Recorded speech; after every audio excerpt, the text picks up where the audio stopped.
Hi అండి, నేను మీ Shilpa Vinay. Welcome to Vincy kitchen. ఈరోజు వీడియోలో మనం క్రిస్పీ ఆలు సమోసా తయారీ విధానాన్ని చూద్దాము. చిన్న టీ పార్టీ కోసం నేనైతే ఈ సమోసాలు చేశానండి. అచ్చం మనకి బయట తిన్నట్లే ఉంటాయి. ఆ క్రిస్పీనెస్ కానీ లోపల స్టఫింగ్ కానీ చాలా అంటే చాలా టేస్టీగా ఉంటాయి సమోసాలు. ఈ విధంగా చేసుకుంటే మీకు ఒకటి వించి చూపిస్తాను చూడండి ఎంత క్రిస్పీగా వచ్చాయి సమోసాలు. మా ఫ్రెండ్స్ అయితే తిన్న వెంటనే రెసిపీ అడిగారండి. వీడియో ఎప్పుడు పెడతావు రెసిపీ చెప్పని తిన్న వెంటనే అడిగేస్తారు. అంత టేస్టీగా ఉన్నాయి సమోసాలు అయితే. ఇంకెందుకు ఆలస్యం, ఈ క్రిస్పీ ఆలు సమోసాలు ఎలా తయారు చేసుకోవాలో చూసేద్దాం రండి. ముందుగా ఒక మిక్సింగ్ బౌల్లోకి 1.5 కప్ 1.5 కప్పుల మైదా పిండి వేసుకోవాలి. వెయిట్లో వచ్చేసి సుమారుగా 200 గ్రామ్స్ 200 గ్రాములు ఉంటుంది మైదా పిండి. ఇందులో 1/2 టీ స్పూన్ వాము, 1/4 టీ స్పూన్ కలోంజీ సీడ్స్ వేసుకోవాలి. అలాగే రుచికి సరిపడినంత సాల్ట్, నేనైతే 1/4 టీ స్పూన్ సాల్ట్ వేస్తున్నాను. ఒకసారి ఇవన్నీ కూడా పిండిలో బాగా కలిసేలాగా కలుపుకోవాలి. ఇలా కలిపేసుకుని ఇందులో 2 టేబుల్ స్పూన్ల నెయ్యి వేసుకోవాలి. నెయ్యికి బదులుగా మీరు నూనె అయినా వేసుకోవచ్చు. నెయ్యి వేసుకుంటే సమోసాలు చాలా టేస్టీగా ఉంటాయి. మీరు నెయ్యి వద్దనుకుంటే నూనె అయినా వేసుకోవచ్చు. ఈ పిండికి ఈ నెయ్యి అంతా కూడా బాగా పట్టేలాగా కలుపుకోవాలి. చూస్తున్నారు కదా, ఈ విధంగా చేత్తో బాగా రబ్ చేస్తూ కలుపుకోవాలి. ఇలా కలుపుకుంటే మనకి సమోసా బాగా క్రిస్పీగా వస్తాయి. చూడండి, కొంచెం పిండి ఇలా చేస్తే మనకి ముద్ద రావాలి. ఇలా వచ్చింది అంటే మనం వేసిన నెయ్యి కరెక్ట్గా సరిపోయినట్లే. ఇప్పుడు కొంచెం నీళ్ళు పోసుకుంటూ పిండిని అయితే కొంచెం గట్టిగా కలుపుకోవాలి. నీళ్ళు మరి ఒకేసారి ఎక్కువ పోసేసుకోవద్దు. చూసుకుంటూ కొంచెం పోసుకుంటూ పిండిని కలుపుకోవాలి. పిండిని అయితే కొంచెం గట్టిగానే కలుపుకోవాలి. సాఫ్ట్గా కలిపేశారంటే సమోసాలు అంత క్రిస్పీగా రావు. అలానే మరీ గట్టిగా కలిపేయద్దు. పిండి చూడండి ఈ విధంగా ఉండాలి. ఇప్పుడు పైనుంచి కొంచెం నెయ్యి రాసేసి పిండి ఆరిపోకుండా పైనుంచి మూత పెట్టేసి ఒక అరగంట పాటు పక్కన పెట్టేసుకోండి. పిండి నానేలోపు మనం ఆలు స్టఫింగ్ తయారు చేసుకుందాము. స్టవ్ పైన ప్యాన్ పెట్టేసుకుని దీంట్లో 2 టేబుల్ స్పూన్ల నూనె వేసి నూనె కాగిన తర్వాత 1/2 టీ స్పూన్ జీలకర్ర, 1/2 టీ స్పూన్ సోంపు వేసుకుని వేయించుకోవాలి. ఇవి బాగా వేగిన తర్వాత ఇందులో 1 టీ స్పూన్ కచ్చా పచ్చగా దంచుకున్న అల్లం పచ్చిమిర్చి పేస్ట్ వేసుకోవాలి. ఇందులో నేను ఒక పచ్చిమిర్చి 1 ఇంచ్ అల్లం ముక్కని 2 కలిపి కచ్చా పచ్చగా దంచేసి వేస్తున్నాను. ఈ పేస్ట్ పచ్చి వాసన పోయే వరకు బాగా వేయించుకోవాలి. ఇప్పుడు ఇందులో 1/2 కప్పు పచ్చి బఠానీ కూడా వేసుకుని వేయించుకోవాలి. ఈ పచ్చి బఠానీని నూనెలో ఒక 2 నిమిషాల పాటు వేయించేసుకుని దీంట్లో కొంచెం పసుపు, 1/2 టీ స్పూన్ల సగం పసుపు, 1/2 టీ స్పూన్ కారం, 1/2 టీ స్పూన్ వేయించిన జీలకర్ర పొడి, రుచికి సరిపడినంత సాల్ట్, నేనైతే 1/2 టీ స్పూన్ సాల్ట్ వేస్తున్నాను. ఒకసారి ఇవన్నీ కూడా బాగా కలిసేలా కలుపుకోవాలి.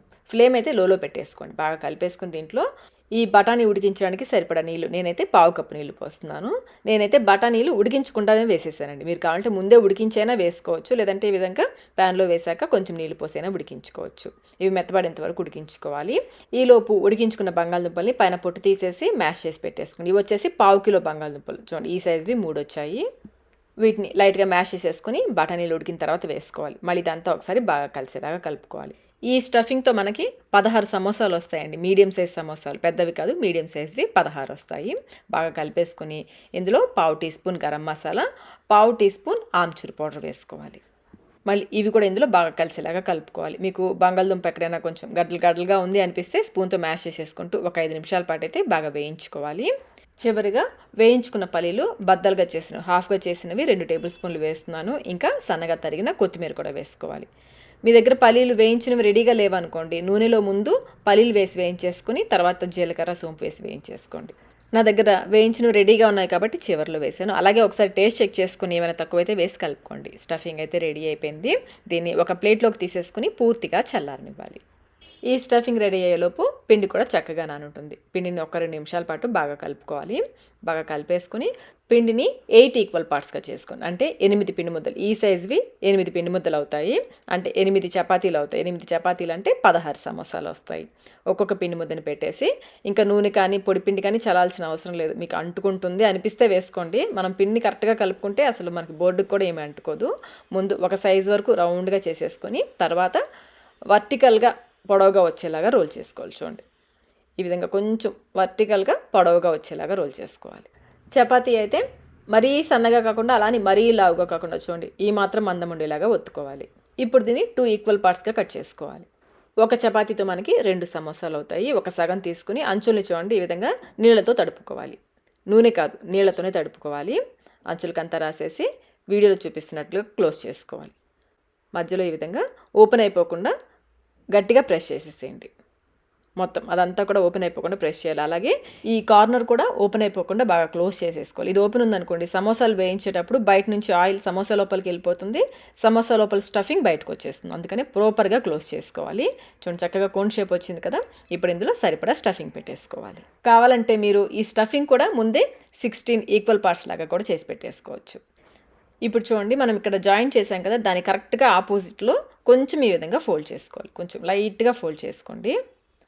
దీన్ని మళ్ళీ ఒకసారి ప్రెస్ చేసేసి ఇవి రెండు కలిపేసుకోవాలి. మనం నీళ్ళతో తడిపాం కదా, ఓపెన్ అయిపోకుండా చక్కగా అంటుకుపోతుంది. కొంచెం గట్టిగానే ప్రెస్ చేయండి. కొంచెం గట్టిగా ప్రెస్ చేసేస్తే ఓపెన్ అయిపోకుండా ఉంటుంది.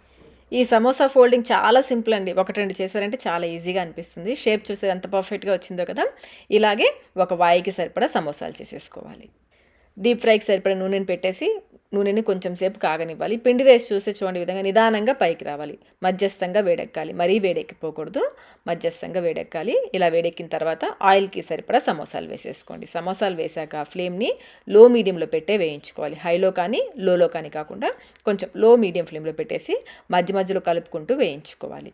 ఈ సమోసాలు అయితే కొంచెం తక్కువ ఫ్లేమ్లో వేగితేనే మీకు బాగా క్రిస్పీగా వస్తాయి. ఇవి వేగడానికి కొంచెం టైం ఎక్కువ పడుతుంది కాబట్టి ముందు ఒక వాయికి సరిపడా చేసేసుకొని ఇవి వేగేలోపు నెక్స్ట్ వాయికి సరిపడా చేసి పెట్టేసుకోండి.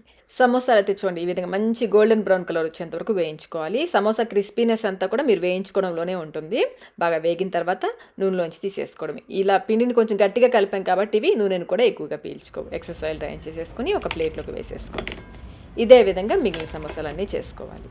కరెక్ట్గా 16 సమోసాలు 16 సమోసాస్ అవుతాయి. ఒక సమోసా ఆల్రెడీ మా పాప తినేసిందండి. చివరిలో పచ్చిమిర్చిని కొంచెం ఘాటు పెట్టేసి వేయించుకోవాలి. ఖచ్చితంగా ఘాటు అయితే పెట్టాలి. అలాగే పచ్చిమిర్చి పైన కొంచెం సాల్ట్ చల్లామంటే కారం లేకుండా ఉంటుంది. ఇలా సర్వ్ చేశారంటే, మీరు ఇంట్లో చేశారంటే నమ్మరండి, అంత టేస్టీగా ఉంటాయి. అచ్చం బయట తినట్లే ఉంటాయి. మీకు క్రిస్పీనెస్ కూడా చూడండి, తెలుస్తుంది కదా ఎంత క్రిస్పీగా వచ్చాయో. మరికెందుకు ఆలస్యం, ఈ కొలతలో మీరు కూడా ఒకసారి ఆలు సమోసా తప్పకుండా ట్రై చేయండి. ట్రై చేసి మీకు టేస్ట్ ఎలా అనిపించిందో మాకు కమెంట్ రూపంలో తెలియచేయండి. వీడియో నచ్చినట్లయితే లైక్ చేయండి, మీ ఫ్రెండ్స్కి ఫ్యామిలీ మెంబర్స్కి షేర్ చేయండి. ఇలాంటి మరిన్ని రెసిపీస్ కోసం మన ఛానల్ని సబ్స్క్రైబ్ కూడా చేసుకోండి. Thank you.